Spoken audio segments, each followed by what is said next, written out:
house is a farewell to arms, so I thought it would be fitting to do in this video. I'm just going to be reading the book from my phone. It's from an app called Scribd. I use the app normally for audiobooks. Alright, let's just get started. In the late summer of that year, we lived in a house in a village that looked across the river and the plain to the mountains. In the bed of the river, there were pebbles and boulders, dry and white in the sun, and the water was clear and swiftly moving and blue in the channels. Troops went by the house and down the road, and the dust they raised powdered the leaves of the trees.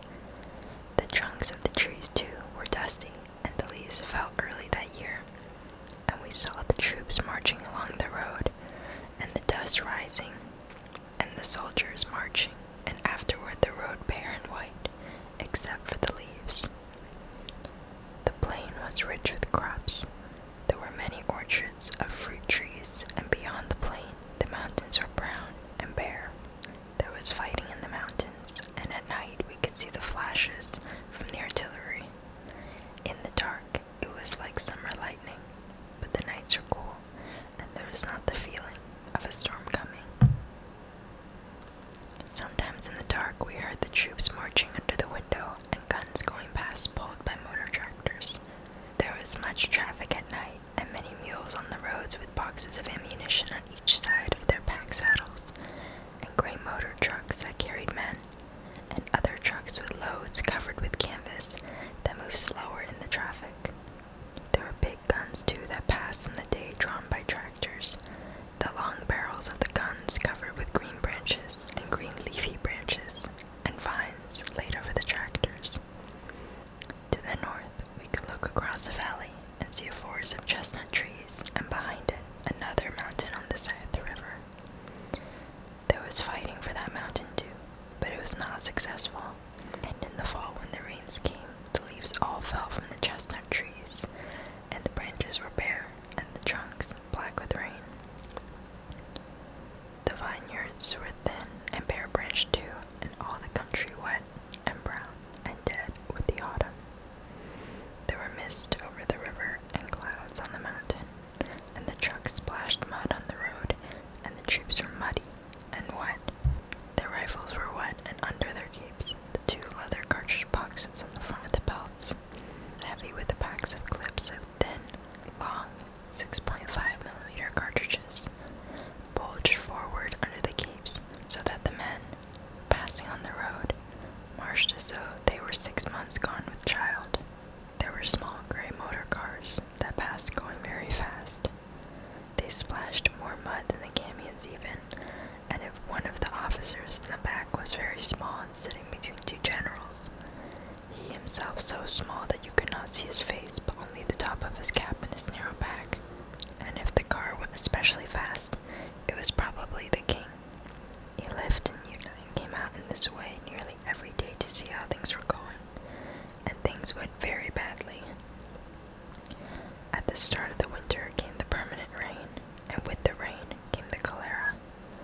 But it was checked, and in the end, only 7,000 died of it in the army.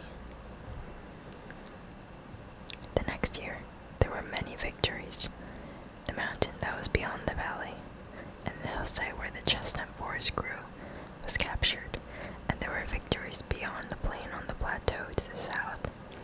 And we crossed the river in August, and lived in a house in Gorizia that had a fountain and many thick shady trees in a walled garden, and a wisteria vine purple on the side of the house. Now the fighting was in the next mountains beyond, and was not a mile away. The town was very nice, and our house was very fine. The river ran behind us, and the town had been captured very handsomely, but the mountains beyond it could not be taken, and I was glad the Austrians seemed to want to come back to the town sometime, if the war should end, because they did not bombard it to destroy it, but only a little in a military way.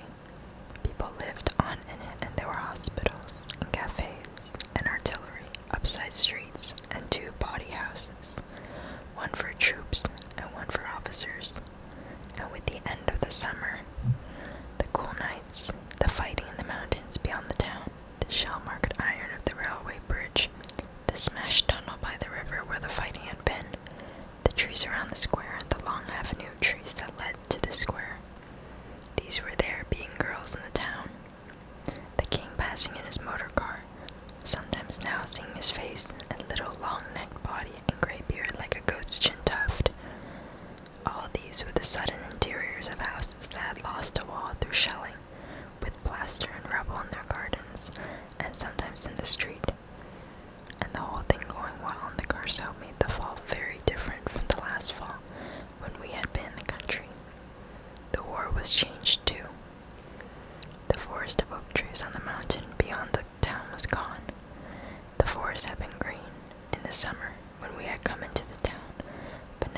was all over for that year.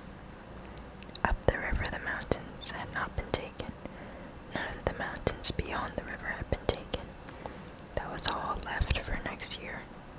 My friend saw the priest from our mess going by in the street, walking carefully in the slush, and pounded on the window to attract his attention. The priest looked up. He saw us and smiled. My friend motioned for him to come in. The priest shook his head and went on.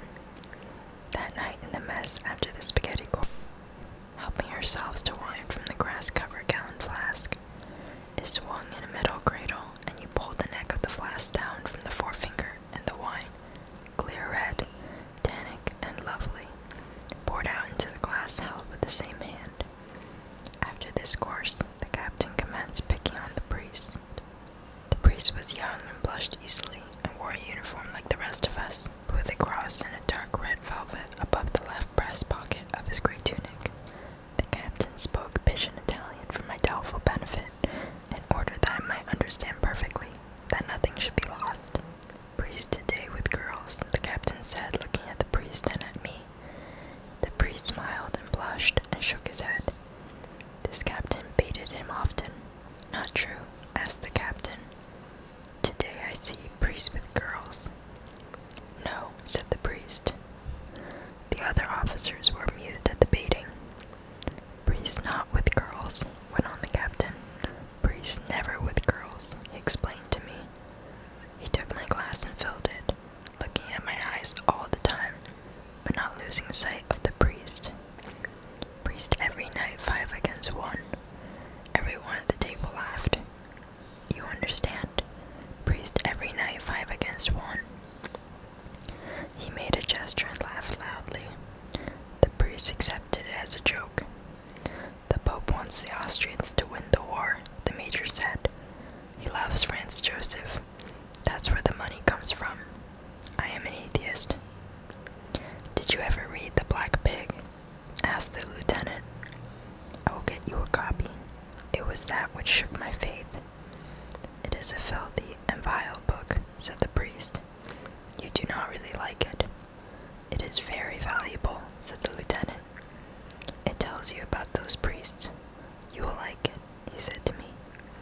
I smiled at the priest, and he smiled back, across the candlelight. Don't you read it, he said. I will get it for you, said the lieutenant. All thinking men are atheists.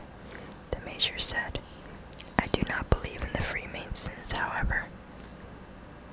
I believe in the Freemasons, the lieutenant said. It is a noble organization.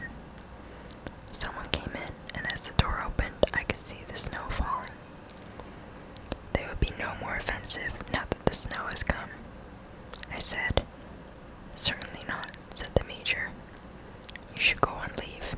You should go to Rome, Naples, Sicily. You should go visit Amalfi, said the lieutenant. I will write you cards to my family in Amalfi. They will love you like a son. He should go to Palermo. He ought to go to Capri. I would like you to see the Abruzzi and visit my family in Capricotta, said the priest. Listen to him talk about the Abruzzi. There's more snow there than here. He doesn't want to see peasants. Let him go to centers of culture and civilization.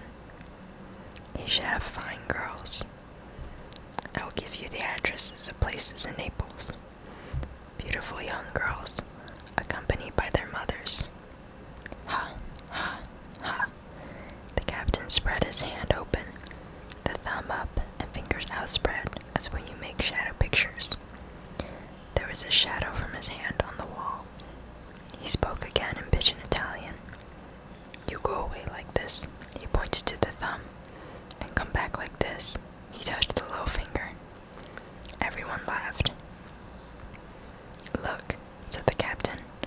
He spread the hand again. Again the candlelight made its shadows on the wall. He started with the upright thumb and named in their order the thumb and forefingers. Sotto tenente, the thumb. Tenente, first finger. Capitano, next finger. Maggiore, next to the little finger. And tenente collegno.